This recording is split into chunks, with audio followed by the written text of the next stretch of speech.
경상북도 칠곡군에 가면요, 그 다부동 전투 기념관이 있습니다. 6.25 전쟁 때에 가장 치열한 전투가 벌어졌던 곳 중에 하나가 바로 이 다부동 전투라고 하는데요. 북한군에 의해서 갑작스럽게 남침을 받은 이 남한이 거의 다 점령이 되고, 우리가 아시는 것처럼 그 대구하고 부산 지역만 남겨놓고 거의 다 점령된 이제 그런 상태였습니다. 마지막 이 나라의 운명이 달려있는 마지막 이 마지노선을 지키기 위해서 아주 치열한 전투가 벌어지게 되는데, 이제 그 중에 하나가 다부동 전투라고 합니다. 저희 아버지 고향이 경북 의성이니까 다부동에서 조금 더 위에 있습니다. 그래서 이제 저희들은 명절이 되면 이제 대구에 가서 있다가 꼭 하루 날 잡아서 의성까지 올라갔다가 내려옵니다. 그러면 올라가는 길에 다부동을 거치게 되고 내려오는 길에 또 다부동을 이제 거치게 됩니다. 이제 차를 타고 같이 가면서 다부동 옆을 지나가게 되면 이제 거기 막 그 동상들도 있고 있는데, 저희 어머님 이제 지금은 몸이 안 좋으시지만 조금 더 나았을 때는 몇 해 같이 움직이셨거든요. 타고 가면서 그 다부동만 보면 이제 그런 말씀을 하시는 거예요. 그 6.25 전쟁 때에 그 어머님이 친히 봤던 이제 그런 내용들에 대해서 저희들에게 이제 말씀을 합니다. 여러 가지 말씀을 하셨는데, 그 중에 이제 제 기억 속에 가장 인상적으로 남는 내용이 이제 이런 내용입니다. 피난을 가게 되는데, 아버지는 그때 청년이어서 이제 6.25 전쟁에 참여하셨고, 그리고 이제 저희 어머니는 애들을 데리고 이제 의성에서 남쪽으로 이제 내려오는 길입니다. 그래서 다부동 곁을 이제 지나가게 되는데요. 그 당시에 저희 어머님은 셋째를 임신하고 있었고, 첫째 딸은 4살이었는데 오른손에 잡고, 둘째는 아들인데 등에 업고, 그 다음에 이 속에는 셋째 아이를 임신한 상태에서 왼손에 짐을 지고 이제 그렇게 이제 피난길을 내려온 겁니다. 그렇게 내려오다가 다부동쯤에 이르렀을 때에 이제 굉장히 충격적인 현장을 발견했다는 거죠. 그게 뭐냐 하면, 그 어머니 설명으로는 저 산골짜기마다 전부 시체들이 깔려 있는데 이게 완전히 산더미를 이루고 있더라. 그래서 그 생에 살아가면서 저렇게 많은 시체들을 본 적이 없었다고 이제 그렇게 말씀하시는 내용을 저희들이 들었습니다. 그게 뭐 군인인지 민간인인지 또 북한군인지 우리 한국군인지 막 뒤섞여서 시신들이 전부 산을 다 뒤엎고 있는데, 이게 산인지 그 시체 산더미인지 알 수가 없을 정도로 굉장히 처참했다는 겁니다. 이제 그때를 회고하면서 진짜 전쟁은 일어나서는 절대 안 된다, 이제 그런 말씀을 하셨습니다. 저희들이 언젠가 이제 그 캄보디아에 한번 간 적이 있는데, 그 캄보디아도 전쟁이 굉장히 많이 일어난 나라죠. 그런데 거기에 무슨 전쟁인지는 제가 잘 기억이 안 나고요. 그때 그 죽었던 사람들의 해골만 따로 모아놓은 것이 있었습니다. 그래서 저도 해골을 직접 본 것도 처음이고 또 그렇게 많은 해골을 본 것도 처음이었습니다. 저도 굉장히 충격을 많이 받았습니다. 우리가 산더미처럼 쌓여있는 시신을 보는 것과 혹은 산더미처럼 쌓여있는 해골들, 뼈들을 보는 것과 어떤 것이 더 무서울까요? 생생하기는 아마 시신들을 보는 것이 훨씬 더 리얼할 것 같아요. 일단 몸 그대로 가지고 있는 상태에서 피 흘리면서 그냥 죽은 상태니까 그 들어오는 느낌이 훨씬 더 좀 뭐랄까 암울하고 그리고 슬프고 비애가 막 느껴질 것 같습니다. 해골을 보면 그런 생각보다 좀 무섭다는 생각이 먼저 드는 것 같고요. 그런데 산더미처럼 쌓여있는 시신을 보든지 아니면 해골을 보든지 뭘 보든지 간에 우리 안에서 느껴지는 것은 그 좋은 감정은 없지요. 전부 다 참 이 전쟁에 대한 암울함과 공포, 전율, 두려움, 이제 이런 것들을 느끼게 됩니다. 특별히 인생의 무상함을 느끼게 해주는 것이 바로 이런 것들이라고 볼 수 있을 것입니다. 자, 오늘 본문에 보면요, 산더미처럼 쌓인 해골들, 뼈들이 가득 찬 해골 골짜기를 보는 내용이 나와 있습니다. 에스겔의 환상 이야기입니다. 에스겔서를 우리가 보다 보면 중요한 장들이 몇 군데가 있는데 후반부에 들어와서 제일 중요한 것이 에스겔 37장과 47장 두 군데입니다. 37장은 오늘 본문에 본 그 마른 뼈들이 있는 골짜기 환상 이야기고요. 또 47장에서는 성전에서 물이 흘러나와서 사해로까지 흘러들어가면서 모든 것에 생명을 부여해서 회복시킨다는 그런 내용이 나와 있습니다. 이 에스겔의 오늘 본문 본 그 마른 뼈가 살아나는 이야기나 혹은 47장에 성전에서 물이 나와서 모든 만물을 회복한다는 이 이야기의 공통적인 메시지는 이제 하나님께서 세상을 변화시키셔서 정말 하나님의 통치가 이루어지고 죽은 자가 살아나는 놀라운 생명의 역사가 일어나는 나라가 올 것이다. 그것이 바로 예수 그리스도를 통해서 이루어지는 메시아 왕국이다 하는 것을 보여줍니다. 이제 오늘은 이제 그 중에서 37장 말씀 우리가 보게 될 건데요. 자, 내용은 우리가 읽어보셔서 대충 아실 것이고 이제 간단히 요약하면 이렇습니다. 하루는 하나님께서 에스겔을 번쩍 들어서 한 골짜기로 데려가십니다. 실제로 에스겔은 몸을 들어서 데리고 간 것이 아니고 환상 중에서 본 겁니다. 환상 중에서 하나님께서 에스겔의 영을 들어서 이제 어떤 한 골짜기로 데려가십니다. 가서 에스겔이 보니까 그 골짜기에 정말 뼈들이 가득하게 있더라는 겁니다. 깜짝 놀랐죠. 그래서 하나님이 그 사방을 한번 돌아보게 하시는데 에스겔이 영으로 이제 그 골짜기를 돌아보니까 뼈들이 가득한데 그 뼈들이 보니까 전부 수분 하나 없이 전부 바짝 말라 있더라는 겁니다. 뼈가 바짝 말라 있었다는 얘기는 무슨 뜻입니까? 세월이 많이 지났다는 얘기죠. 죽고 모든 있는 수분들이 다 날아갔으니까 그냥 갖다 대면 다 모래처럼 어스러지는 이제 그런 상태로 돼 있다는 거죠. 그래서 지금의 이 상태는 죽은 지 꽤 오래됐겠구나. 그렇다면 여기서 무슨 회생할 수 있는 가능성을 생각할 수 있을까? 전혀 생각할 수 없는 불가능한 상태라는 것을 에스겔이 눈으로 확인합니다. 바로 그때 이제 하나님께서 에스겔에게 질문을 하십니다. 3절에 보면 이렇게 말씀합니다. 우리 3절 말씀 같이 읽겠습니다. 그가 내게 이르시되 인자야 이 뼈들이 능히 살 수 있겠느냐 하시기로 내가 대답하되 주 여호와여 주께서 아시나이다. 하나님 말씀합니다. 지금 수분이 하나도 없는 바짝 마른 이 뼈들을 보면서 인자야 에스겔아 너 이 뼈들이 다시 살아날 수 있겠느냐. 하나님께서 그렇게 물으십니다. 이제 에스겔의 입장에서는 생각해 보니까 이게 인간적으로 말이 안 되는 거죠. 사람이 뭐 시신이 죽은 시신이 가끔 살아난다는 얘기가 있죠.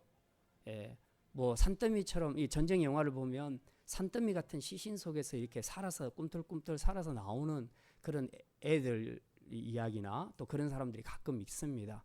근데 걔네들은 죽었다 살은 것이 아니고 그래서 원래 살아 있었는데 죽은 것으로 여겨져서 그냥 산더미처럼 있다가 이제 나중에 나온 거죠. 사실은 죽었다가 산 것이 아닙니다. 그래도 몸의 모든 정상적인 이런 모습을 갖추고 있는 상태니까 그래도 이런 사람들은 혹 살아날 가능성이 있을지 몰라도 지금 이 비바람에 의해서 살이 다 지금 씻겨져 나가고 썩어지고 없어지고 뼈만 남았는데 그것도 다 말라버렸을 정도니 이 상태에서 과연 뼈들이 살아날 수 있겠는가? 이거는 전혀 불가능한 얘기죠. 그런데 에스겔은 하나님이 어떤 분이신가를 잘 알고 있기 때문에 그렇게 대답하지 않았습니다. 오늘 여기 3절에 보니까 내가 대답하되 주 여호와여 주께서 아시나이다. 하나님 저는 모르겠습니다. 근데 주님은 잘 아시지요. 이제 주님이 어떻게 하시냐에 따라서 상황이 달라질 수 있다. 뭐 이제 이런 것들을 의미하겠죠. 자, 그러자 하나님께서 말씀하십니다. 내가 지시하는 대로 네가 이 뼈들에게 말하라. 뭘 말할까요?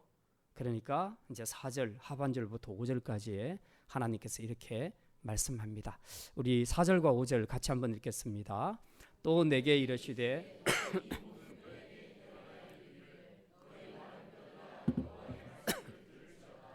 주 여호와께서 이 뼈들에게 이같이 말씀하시기를 내가 생기를 너희에게 들어가게 하리니 너희가 살아나리라.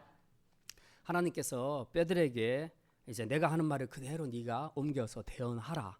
자, 그렇게 말씀합니다. 그런데 그 내용을 들어보니까 이제 기가 막힌 내용입니다. 내가 생기를 그 뼈들에 들어가게 해서 그 뼈들이 다시 살아나도록 하겠다. 하나님께서 그렇게 말씀하는 겁니다. 그러니까 생각해 보면 참 인간적으로 어이가 없는 그런 내용인데 에스겔은 그냥 아무 대꾸하지 않고 하나님이 하라고 하시는 대로 그대로 뼈들에게 대해서 명령을 하게 됩니다. 그랬더니 진짜 이 명령을 들은 뼈들이 이제 막 조각들이 막 움직이기 시작하는 겁니다. 움직이기 시작해서 짝을 찾아서 막 맞추기를 시작하더니 이제 사람 골격, 머리 두상과 그리고 모든 뼈들이 다 이제 완벽한 사람의 모습으로 뼈 골격을 완전히 갖추게 됩니다. 이게 하나가 아니고 산더미, 산골짜기에 가득 찼다 했으니 무수하게 많은 그런 뼈들, 사람의 그 완성된 골격들이 이제 여기서 저기서 막 일어나서 만들어지기 시작하는 겁니다. 이 조합을 다 이루고 보니까 완전히 군대와 같더라. 이제 군대를 형성했더라. 이제 그렇게 오늘 본문에서 기록을 하고 있습니다. 자, 오늘 본문의 내용이 이제 이런 내용인데요. 여기에 이제 마지막 코스가 뭐냐 하면 뼈들은 이렇게 이제 서로 조합을 해서 섰지만 그게 그 생명체라고 말할 수는 없는 것이죠. 그러려면 살도 있고 힘줄도 있고 그리고 피부도 있고 모든 것이 다 있어야 되겠죠. 그래서 하나님께서 마지막으로 에스겔에게 말씀합니다. 한 번 더 내가 말한 것을 그대로 옮겨라. 뭡니까? 이제 생기에게 명령을 해라. 그래서 저 뼈들에게 들어가라. 그렇게 말해라. 그래서 에스겔이 그대로 생기에게 명해서 말합니다. 저 뼈 속으로 들어가라. 그랬더니 이 주변에 있던 뼈 주변에 있던 모든 생기들이 전부 모여가지고 들어가는 겁니다. 지금 무슨 그 영화 보는 것 같죠? 예.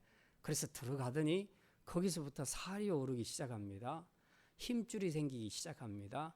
마지막에 이 피부를 완성하는 덮는 스킨, 이 가죽, 살갗 가죽이 완성이 되게 됩니다. 그렇게 해서 완벽한 사람의 모습으로 복구되는 것을 이제 우리가 보게 됩니다.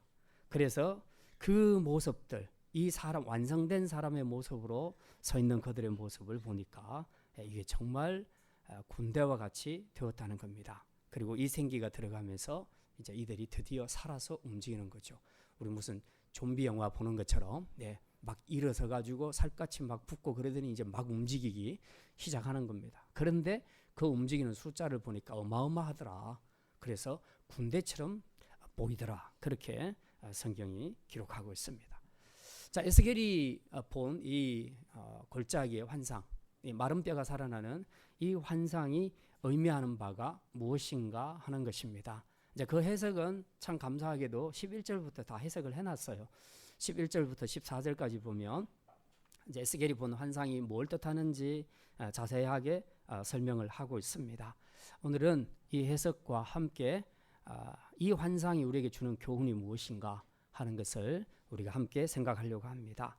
첫 번째로 하나님을 떠난 인생은 골짜기의 마른 뼈와 같습니다. 한번 따라합시다. 하나님을 떠난 인생은 골짜기의 마른 뼈와 같습니다.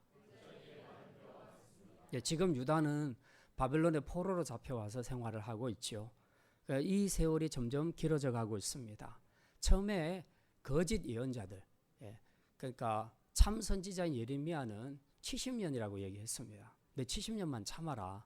왜? 너희들이 잘못했기 때문에 하나님이 70년 동안 너희들을 징계하시는 것이다. 그러나 70년이 끝나면 너희를 회복시켜 주실 것이다. 그러니 매 맞고 좀 기다려라. 이게 하나님의 뜻이고 너희는 이 뜻에 순종해야 된다. 이렇게 예레미야 선지자를 통해서 하나님이 말씀하셨습니다. 그런데 거짓 선지자들이 나타나서 아니다. 이제 워낙 막 이스라엘 백성들이 막 우울증에 빠지고 이러니까 70년? 그러면 나는 70년 지날 동안에 죽어버릴 거 아니야? 막 이러면서 전부 우울증에 빠진 겁니다. 그러니까 거짓 선지자들이 나타나서 아니다. 우리가 2년만 있으면 돌아가게 될 거다. 그러니까 2년은 진짜 참을 만한 거 아닙니까? 그래서 전부 기대하고 안 좋은 말 하는 너는 예레미야 선지자에게 너는 왜 이렇게 부정적인 말만 하냐? 그래서 결국은 이렇게 예레미야의 그 모든 예언을 다 거부해버리죠. 그런데 이 거짓 선지자의 말을 믿었습니다. 근데 시간이 지나면서 보니까 10년, 20년, 30년이 지나도 전혀 변화가 없거든요. 아, 우리가 속았구나. 진짜 예레미야 선지자의 말이 맞았구나 라는 것을 생각을 하게 됩니다. 그러면서 이 유다 백성들의 마음속에 일어난 감정들은 큰일 났다. 요즘 우리가 어떻게 이 세월을 다 견딜 수 있겠느냐? 그리고 진짜 70년 끝나면 돌아갈 수나 있을까? 여기서 뼈를 묻고 사는 거 아니야? 라는 생각이 찾아오기 시작하면서 이제 그들 안에 절망감, 좌절감 이런 것들이 생겨나기를 시작했습니다. 과연 이 힘센 바벨론을 우리가 어떻게 무너뜨리고 광복을 할 수 있을 것인가? 우리도 사실은 일제 치하에서 35년 살면서 어떻게 해방될 줄 알았겠습니까? 부단히 소원하고 노력은 했지만 그러나 그렇게 광복이 될 줄은 몰랐죠. 그런데 이스라엘 백성들은 거기 곱하기 2잖아요. 70년입니다. 이 긴 세월을 견딘다는 것은 어렵고 또 시간이 지나면서 아마 70년 돼도 안 될 거야 라는 이런 부정적인 생각 이것을 갖게 됐습니다. 그러다 보니까 이 유대 백성들 안에 집단 우울증이 찾아오기 시작한 겁니다. 그래서 우리는 다 죽었구나. 이제 우리에게 무슨 소망이 있겠냐. 이제 이렇게 하루하루를 보냈던 겁니다. 11절에 보면 그 이스라엘 백성들의 소망 없는 마음 상태가 잘 나타나 있죠. 11절 말씀 우리 같이 한번 보겠습니다. 또 내게 이르시되 인자야 이 뼈들은 이스라엘 온 족속이라. 그들이 이르기를 우리의 뼈들이 말랐고 우리의 소망이 없어졌으니 우리는 다 멸절되었다 하느니라. 에스겔이 본 골짜기는 한마디로 희망이 없는 그런 죽음을 표현한 것입니다. 마른 뼈로 가득한 이 골짜기의 뼈들은 전부 영적으로 죽어버린 이스라엘을 의미합니다. 오늘 11절에 분명히 그렇게 해석을 해주고 있습니다. 그 긴 세월 동안에 이제 살은 썩고 비바람에 씻기고 그리고 말라버린 뼈들만 남아있는 것처럼 이스라엘은 시간이 지나면서 전부 모든 것들을 다 상실하게 되고 희망까지 잃어버리게 되는 이런 암울한 상황에 처했는데 그것이 마치 이 골짜기에 있는 마른 뼈들하고 똑같더라. 그러니까 무슨 수분이라도 있으면 조금이라도 희망을 가져보겠는데 완전히 말라버린 뼈니까 이게 다시 회생할 수 있는 무슨 가능성이 있겠는가. 이스라엘 백성들의 마음이 이 정도로 지금 힘들었다는 것을 우리가 확실하게 보여주고 있습니다. 이방 땅에서 이렇게 당하는 포로 생활의 비극과 고통으로 지금 완전히 소망을 잃어버린 이스라엘 백성들, 이들의 모습이 마른 뼈와 같다고 했을 때에 왜 이들은 이런 운명을 맞게 되었는가 하는 것들을 우리가 살펴볼 필요가 있습니다. 그것은 바로 하나님을 떠난 인생은 이렇게 된다 하는 것을 우리에게 분명히 보여주고 있습니다. 이스라엘은 사실 하나님께 엄청난 사랑을 받았습니다. 많은 열방 중에 특별히 택함을 받아서 너는 내 것이라, 너는 제사장 나라로, 너는 하나님 나라로 내가 세우겠다. 하나님께서 특별히 그들을 사랑하셨습니다. 그럼에도 불구하고 이들은 하나님의 왕되심을 거부하고 내 뜻대로 내 생각대로 그리고 세상 나라들처럼 우리도 그렇게 살고 싶다라고 하면서 자기 생각을 따라 그렇게 살았습니다. 하나님을 떠나 자기 생각을 살았더니 그 결과가 어떻게 됐느냐. 이 골짜기에 있는 마른 뼈들처럼 그렇게 되어버렸다는 겁니다. 소망 없는 집단 우울증에 빠져서 희망도 미래도 없이 살아가는 이런 모습으로 전락하게 되었다는 거죠. 이유는 한 가지입니다. 하나님을 떠나니까. 하나님을 떠난 인생은 누구나 다 이런 마른 뼈처럼 살아갈 수밖에 없다 하는 것을 우리에게 분명히 보여주고 있습니다. 많은 사람들이 지금도 하나님 없이 자기 인생을 꾸려갑니다.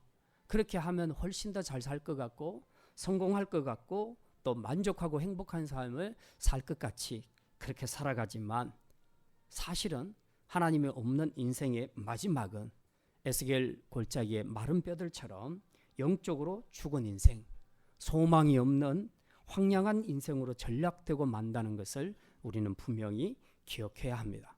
오늘 이 말씀 앞에서 우리가 우리의 자신의 모습을 한번 돌아보기를 원합니다.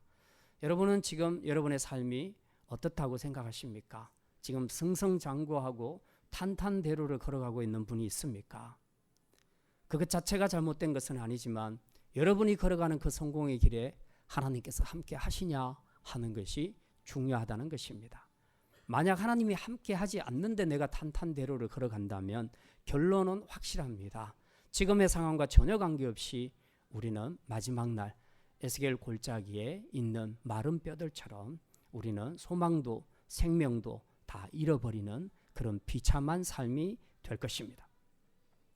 반대로 지금의 삶이 굉장히 어렵고 힘드십니까? 여러분의 사업 문제 때문에 여러분의 마음의 고통이 크고, 여러분의 자녀 때문에 속이 상하고, 또 부부 문제로 갈등을 일으키고, 건강 문제 때문에 스트레스를 받고 있습니까?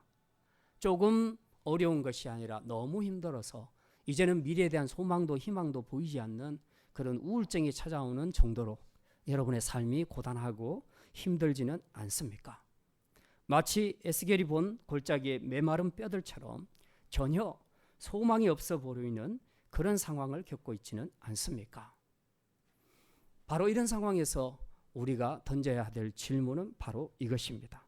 하나님이 3절에서 말씀하셨습니다. 인자야, 이 뼈들이 능히 살 수 있겠느냐?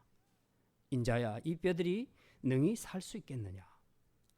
지금 여러분이 겪고 있는 이 절망적인 상태, 소망 없는 상태가 회복될 수 있겠느냐라고 하나님께서 여러분에게 질문하고 있습니다. 너희들 많이 힘드냐? 정말 죽을 것 같냐? 소망이 없냐? 미래가 없냐? 그런데 이거 회복될 수 있겠느냐? 이렇게 물으십니다.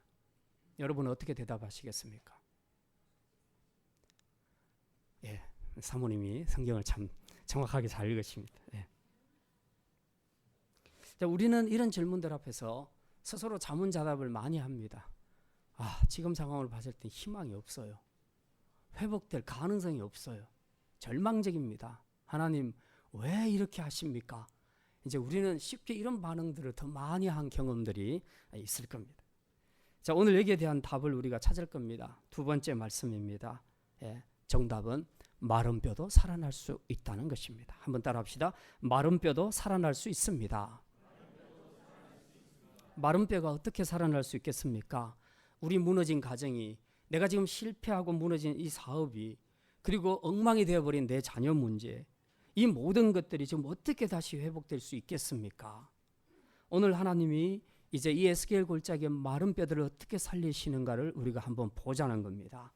4절 이하에 하나님께서 그렇게 말씀합니다. 너는 이 모든 뼈대에 대언하여 이르기를 너희 마른 뼈들아 여호와의 말씀을 들을지어다. 그리고 그 뒤에 보면 내가 생기를 너희에게 들어가게 하리니 너희가 살아나리라. 에스겔은 하나님이 하라는 대로 그대로 다 대언을 했습니다. 그랬더니 진짜 이 마른 뼈들이 서로 막 짝을 찾아서 조합을 이루어서 완벽한 골격을 이루게 되고요. 그리고 조금 있으니까 이제 살이 붙기 시작하고 힘줄이 생기기 시작하고 마지막 덮는 살과 피부가 완성이 됩니다. 하나님께서 생기를 불어넣으시니까 지금 이렇게 회복이 됐다 하는 것을 우리가 분명히 볼 수 있습니다.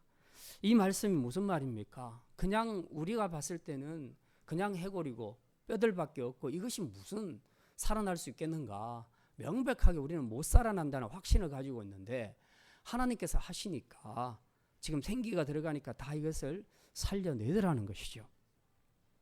결국 이 환상이 보여주는 두 번째 교훈이 무엇입니까? 하나님은 뭐든지 하시면 가능하다는 것입니다. 하나님이 하시면 뭐든지 할 수 있다. 우리는 할 수 없는데, 그래서 우리는 100% 불가능한 일이라고 이미 판단을 내렸는데, 그러나 하나님이 하시면 뭐든지 될 줄 믿습니다. 지금 오늘 이 환상이 우리에게 보여주는 것이 그렇습니다. 주님이 우리 안에 들어오시면 주의 생기가 들어가게 되면 죽은 자도 살려내게 되고 수분을 다 잃어버린 바짝 마른 뼈들까지라도 다시 정상적으로 회복되는데 어느 정도 군대를 이루기까지 그렇게 하나님께서 회복시키시고 살리신다 하는 것을 우리에게 분명히 보여주고 있습니다. 지금 우리가 처한 가정과 그리고 사업과 건강과 여러 가지 힘들어하는 상황들을 보게 되면 내 힘으로 할 수 있는 것은 아무것도 없습니다. 그래서 우리는 절망에 자꾸 빠지게 되죠. 우울증에 빠지게 됩니다. 그러나 우리 가정에 이 문제에 하나님이 직접 들어오셔서 일하기 시작하시면 반드시 살아나고 회복될 줄 믿으시기를 바랍니다.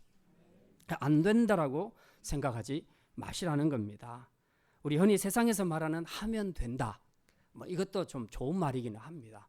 근데 이거하고 다릅니다. 성경에서 말하는 것은 하면 된다는 세상의 말과 다르다는 겁니다. 그건 자기 신념이에요. 여러분이 하면 된다 하고 했더니 다 됩니까? 그렇지는 않잖아요. 물론 해도 안 돼 라고 생각하는 사람보다는 하면 된다 하는 신념을 가진 사람이 훨씬 더 좋은 결과를 만들어내는 것은 사실입니다. 그러나 그것도 역시 내 신념이라 궁극적으로는 다 못 이룹니다. 세상적으로 말하는 하면 된다는 긍정적인 사고방식은 우리 성경에서 말하는 하면 된다는 믿음과는 차원이 다르다는 것을 기억해야 합니다. 왜냐하면 우리가 믿음으로 말하면 하면 된다는 말은 내가 한다는 것이 아니잖아요. 주님이 하신다는 뜻입니다. 주님이 하면 100% 뭐든지 될 줄 믿습니다. 바로 이것이 하면 된다는 성경적인 표현인 것입니다. 세상은 내가 하면 된다는 것은 내 힘으로 끝까지 하는 것이고요. 누군가가 도와줄지는 모르겠지만 그건 확신할 수 없는 일이에요. 그러니까 하면 된다는 긍정적인 사고방식은 어느 정도는 도움이 되겠지만 궁극적으로 우리 그리스도인들이 가져야 될 태도는 아니다 하는 것을 우리는 분명히 기억해야 합니다. 그래서 우리가 가져야 될 것은 이런 막연한 긍정적인 사고나 혹은 내 신념이 아니라 주님의 능력을, 주님의 일하심을 믿는 바로 그 믿음이라는 것입니다. 그러므로 이 능력의 주님을 믿으시기를 바랍니다. 아무리 내 상황이 힘들고 마른 뼈같이 소망 없는 상황일지라도 주님이 일하시면 회복될 뿐만 아니라 군대까지 이루게 될 줄 믿습니다. 실제로 영적으로 죽은 자와 방부를 하였던 이스라엘은 회복되었고 주님은 그들을 일으켜서 군대를 만드시고 마침내 메시아 왕국을 이루셨습니다. 마찬가지로 이 능력의 주님이 여러분에게 손을 대시고 여러분의 가정에 들어오시고 여러분의 직장과 여러분의 사업에 여러분의 건강에 함께 하실 때에 마른 뼈들이 살아나는 회복과 축복의 역사가 일어날 줄 믿습니다. 이제 마지막 말씀입니다. 그러면 어떤 방식으로 우리가 회복이 될 수 있겠는가? 일단 주님이 일하신다 하셨으니 이제 주님의 일하심이 구체적으로 어떤 것인가를 우리가 알 필요가 있겠지요. 마른 뼈가 살아나는 비결은 확실합니다. 오늘 본문에 보니까 두 가지인데요. 이 두 가지는 또 하나로 연합되기도 합니다.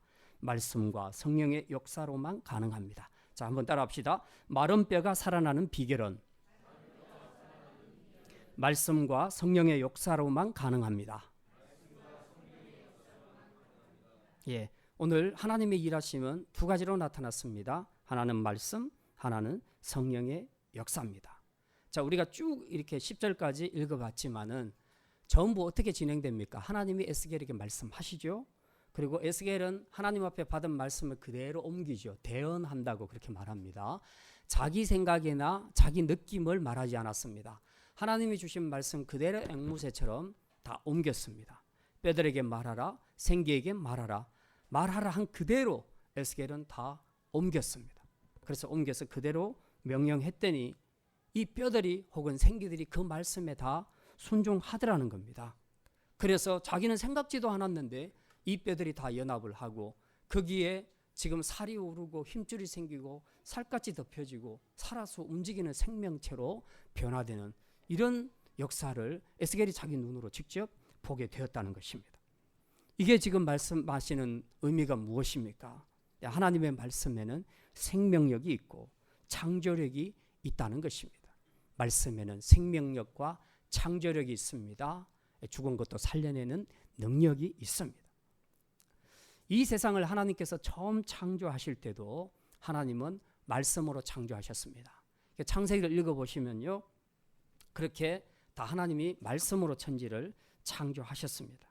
아무것도 없는 무에서 하나님은 말씀으로 유를 창조하셨습니다. 오늘 에스겔서에서는 마른 뼈, 죽은 지 오랜 세월이 지나 아무 부활의 가능성이 없는 마른 뼈를 산 사람으로 회복시켜 주실 때 뭘로 하셨냐? 말씀으로 하셨다는 겁니다. 비록 에스겔의 입을 통해서 나간 말씀이지만 그 기원은 하나님께로부터 나온 말씀입니다. 이 말씀에는 이런 생명력이 있다는 것입니다. 그래서 히브리서 4장 12절에는 이렇게 말합니다. 하나님의 말씀은 살아있고 활력이 있어 생명력이 있어 좌우의 날선 어떤 것보다도 예리하여 혼과 영과 및 골수를 관절과 골수를 찔러 쪼개기까지 하며 또 마음의 생각과 뜻을 감찰하나니 그 말씀 그 자체가 생명력을 가지고 있다는 것입니다. 그래서 이 생명력을 가진 말씀이 들어가게 되면 그 사람 안에 들어가게 되면 그때부터 이것 자체가 살아서 움직인다는 겁니다. 생명력을 가지고 있으니까. 그래서 여기 보니까 모든 관절과 골수와 혼과 영과 그리고 우리 신체에 모든 보이는 영역과 보이지 않은 영역까지 말씀이 들어가서 다 해집고 들어가서 그 영향력을 끼친다는 겁니다. 찔러 쪼개기까지 한다. 다 쪼개서 해부시켜가지고 말씀의 생명력이 그들을 변화시키도록 만든다는 것입니다. 그래서 우리가 말씀을 가까이 해야 되고 이 말씀을 받아들여야 되고 신뢰해야 되는 겁니다. 성경을 많이 읽자 그러면 이 글자 구경을 하자는 얘기가 아니에요. 성경을 우리가 읽을 때 내용을 많이 아는 것도 중요하지만 또 우리가 말씀 하나하나를 곱씹으면서 보는 것도 중요합니다. 그냥 글자로 보는 것 갖고는 그 말씀의 역사를 기대하기가 어렵습니다. 그런 내용을 위해서 우리가 알아야 되는 것이고요. 진짜 우리가 날마다 큐티할 때는 정말 말씀을 곱씹으면서 말씀을 보고 그 말씀을 믿음으로 받게 되면 나는 큐티했을 뿐인데 내 안에서 놀라운 변화가 일어납니다. 그리고 이것이 내 삶을 변화시킵니다. 습관도 바꿉니다. 나의 가치관도 바꿉니다. 송두리째 내 인생을 바꿔버립니다. 말씀이 그렇게 합니다. 말씀에는 생명력이 있습니다. 이 말씀을 믿음으로 받기만 하면 말씀이 살아서 자체적으로 역사해서 이런 놀라운 변화를 일으키게 된다는 것입니다. 자, 바로 이 말씀이 지금 에스겔 골짜기에 있는 뼈들에게 들어갔습니다.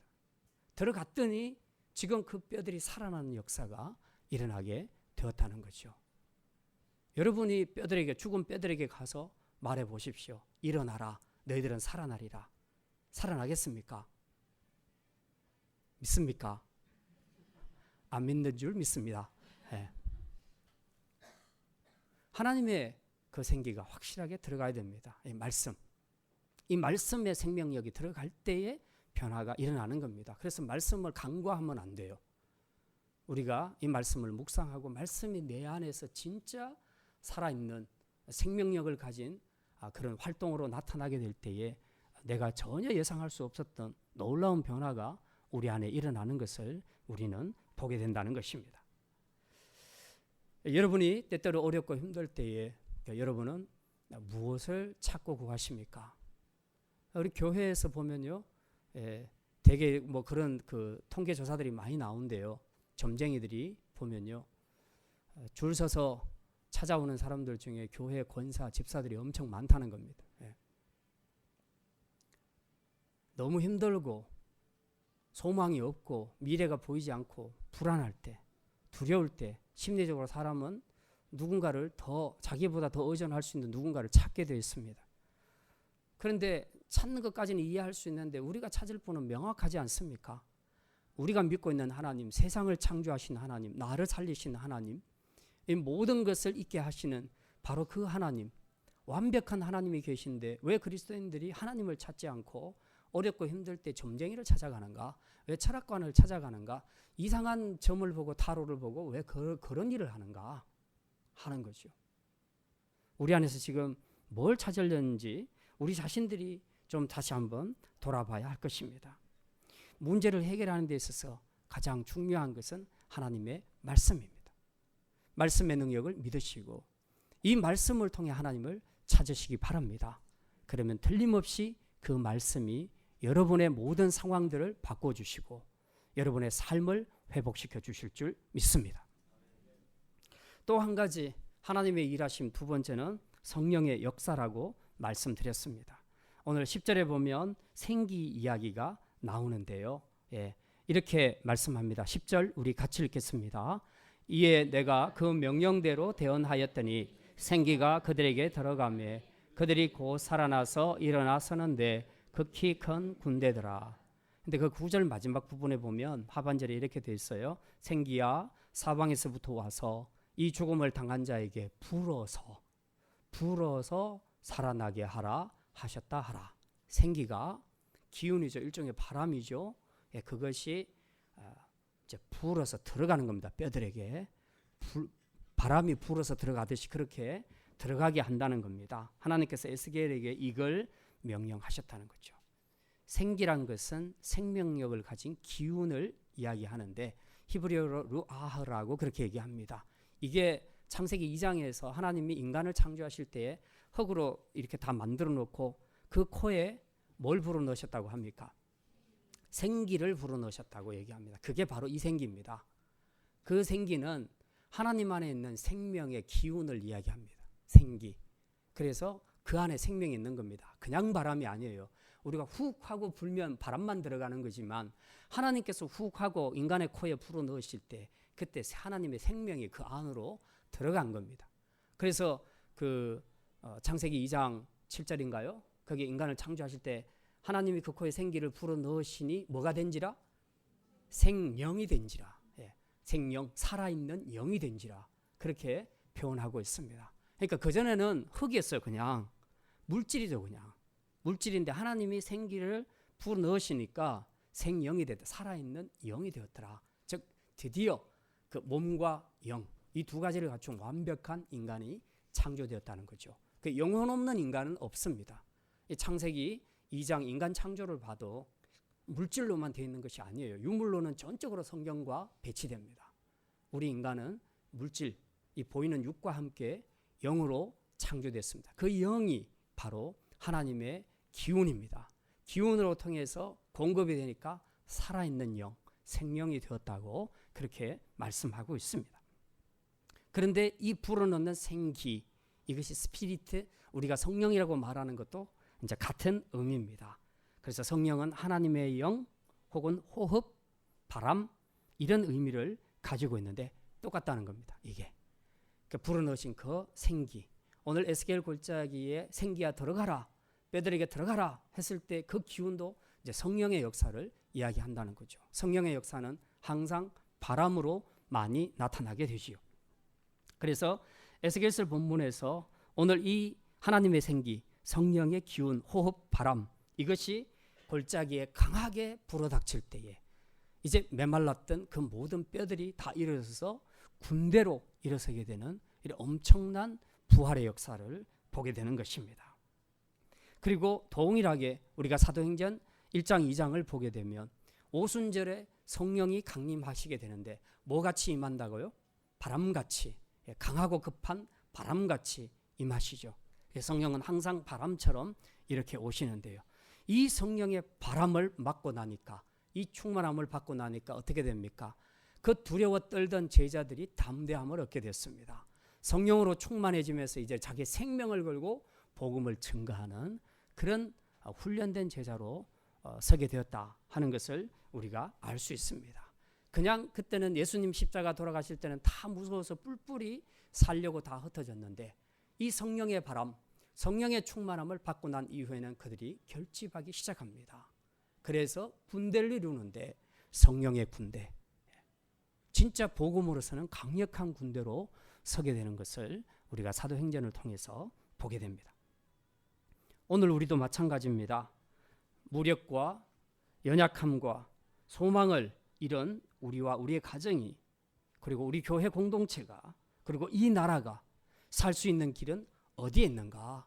오직 성령의 바람, 성령의 충만함이 우리 안에 임하실 때만 우리가 다시 생명으로 회복될 수 있다 하는 것을 분명히 우리에게 보여주고 있습니다. 이제 말씀을 마칩니다. 풍요 속의 빈곤이라는 말이 있습니다. 21세기 우리 사회는 물질적으로는 아주 풍요하고요, 문화적으로는 아주 화려합니다. 정말 누가 봐도 남부럽지 않은 풍요의 시대에 우리는 살아가고 있습니다. 실제로 우리가 40-50년 전 제가 어릴 때하고만 비교해도 사는 수준이 엄청나게 달라졌습니다. 지금의 청년들은 그게 뭔지를 잘 모릅니다. 저희들은 어린 세대, 여러분의 나이 때 어떻게 살았는지를 잘 알고 있기 때문에 지금이 얼마나 고도로 발달한 시대에 우리가 살고 있는가, 너무나 풍요한 그런 세상에 살고 있다 하는 것을 이제 우리 나이 드신 세대들은 다 비교하고 있지 않습니까? 우리가 이렇게 풍요, 물질적인 풍요도 누리고 겉으로는 참 학식을 많이 갖춰서 세련된 모습을 갖추고 있고 또 존경받는 위치 그리고 높은 권력의 자리에 있지만 그래서 참 남부러울 것 없이 행복하게 살고 있다는 이런 생각을 갖기가 쉽지만 그 한 사람 한 사람 그 한 가정 한 가정의 내면을 들여다보기 시작하면 진짜 영적으로 소망 없는 가정들이 많이 있습니다. 영적으로 미래가 안 보이는 그런 가정들, 그런 심령들이 얼마나 많은지 모릅니다. 다 영적인 생명력을 잃고 살아가고 있습니다. 왜? 하나님을 의지하지 않으니까, 하나님을 떠나서 하니까, 자기가 왕이 되는 삶을 사니까 그게 생명이 있는 줄 알았는데 사실은 생명이 없더라는 겁니다. 그러니 겉으로는 너무 화려하고 풍요하고 멋있게 보이는데 그 속사람, 영혼을 봤을 때는 진짜 에스겔 골짜기에 있는 마른 뼈들과 조금도 다르지 않는 그런 비참한 그런 삶을 살고 있는 사람들이 얼마나 많은지 모릅니다. 그런데 그게 불신자들에게만 있는 것이 아니라 어쩌면 우리 그리스도인들에게도 동일하게 있을 수 있다는 겁니다.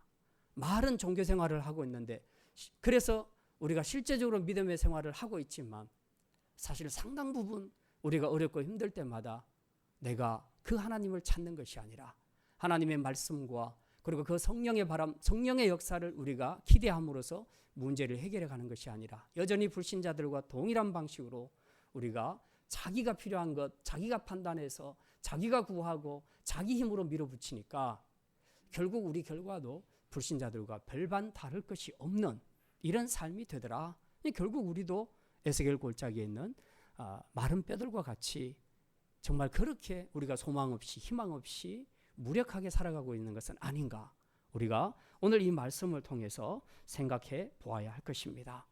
오늘 여러분의 삶이 그냥 정직하게 돌아보니 정말 나도 마른 뼈와 같구나. 우리 가정도 가족들이 사는 모습도 들여다보니 정말 소망이 안 보이네.